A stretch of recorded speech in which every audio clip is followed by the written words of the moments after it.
বিসমিল্লাহির রহমানির রহিম। আসসালামু আলাইকুম। ওয়েলকাম টু রান্নাবাড়িতে। আজ মজাদার সন্ধ্যা হুটহাট মেহমান চলে আসলে বাসায় যে খুব অল্প সময় একটা রেসিপি তৈরি করা যায়, এমনকি সবার মুখে লেগে থাকার মতো এমন রেসিপি তৈরি করে দেখাবো। সেমাই দিয়ে যে সবাই তো সেমাইকে কত রকমভাবে খাবার খায়, সেমাইকে দিয়ে যে এভাবে অসম্ভব মজাদার রেসিপি তৈরি করা যায় তা একবার হলো দেখে নাও। প্রথমে আমি এগুলোকে কি সেমাই বলে জানি আমি বলতে পারি না, কিন্তু আমাদের দেখে লাল সেমাই বলে। প্রথমে আমি সেমাইটাকে দেখে দিলাম। তারপর আমি এখানে প্যানে কিছু হালকা তেল দিয়ে তেজপাতা, দুইটা এলাচ, দুইটা দারচিনি আর বেশ কয়েকটা কিশমিশ দিয়ে এটাকে ভালো করে ভেজে নিব। এটাতে একটা সুন্দর ঘ্রাণ চলে আসে।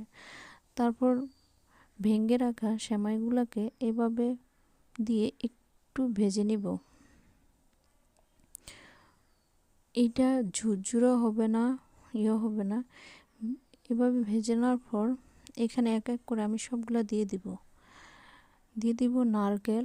বেশ খানিকটা নারকেলের পরিমাণটা বেশি হতে হবে, যাতে প্রতিটা স্মল বা নারকেলের দাঁতের সাথে লেগে থাকে।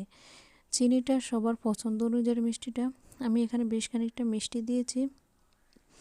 তারপর খুন্তির সাথে একটু ভালো করে এগুলোকে মিশিয়ে নিব।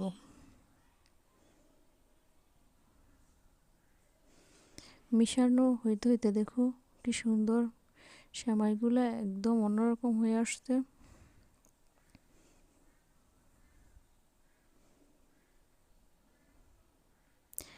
তারপর দিয়ে দিব আমি এখানে বেশ খানিকটা দুধের গুঁড়া দিয়ে আবারও ভালো করে করে নিব, মিশিয়ে নিব।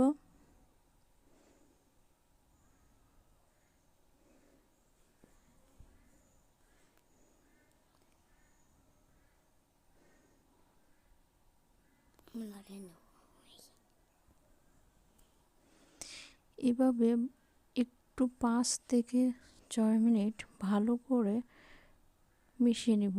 এভাবে ঝটপট 5 মিনিটের মধ্যেই তোমার রেসিপিটা পুরো কমপ্লিট হয়ে যাবে। প্লিজ এভাবে বাসায় একবার হলেও তৈরি করে খেয়ে দেখো, অসম্ভব মজা হয়। রান্নাবাড়ির রেসিপি দেখার জন্য ধন্যবাদ। প্লিজ সাবস্ক্রাইব করো, শেয়ার করো। আল্লাহ হাফেজ।